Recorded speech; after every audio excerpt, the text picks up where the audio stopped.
Here's something that might surprise you. You could be meeting all the recommended physical activity guidelines, hitting the gym regularly, eating well, and still be quietly damaging your cardiovascular system. How? Simply by sitting too much. And I'm not just talking about couch potatoes here. I'm talking about active people who happen to sit for large portions of their day. Look, in my decades working in lifestyle medicine, I've seen countless patients confused about this. They'll say, "Doc, I exercise 5 times a week.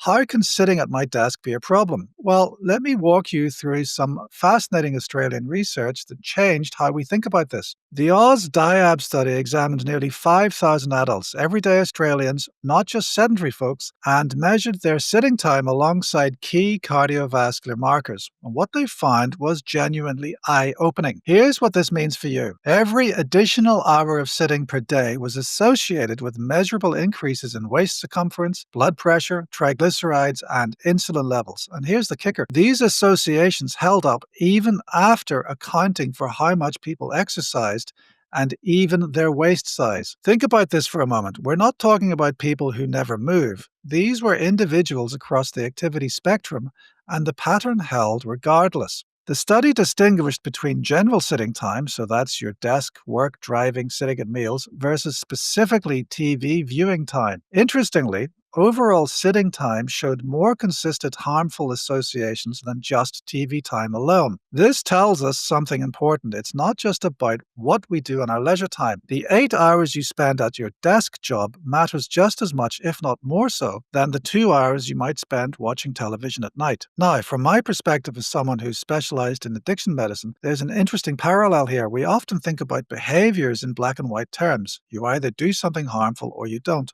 But sitting is more insidious. It's not that sitting itself is inherently toxic. It's the prolonged, uninterrupted nature of modern sitting that creates the problem. The mechanism? Well, when we sit for extended periods, we lose local contractile stimulation in our muscles. This suppresses an enzyme called lipoprotein lipase. Essentially, our muscles stop efficiently processing fats from the bloodstream. We also see reduced glucose uptake. Over time, this contributes to that cluster of problems we call metabolic syndrome: increased waist circumference, elevated blood pressure, unfavorable cholesterol profiles, and insulin resistance.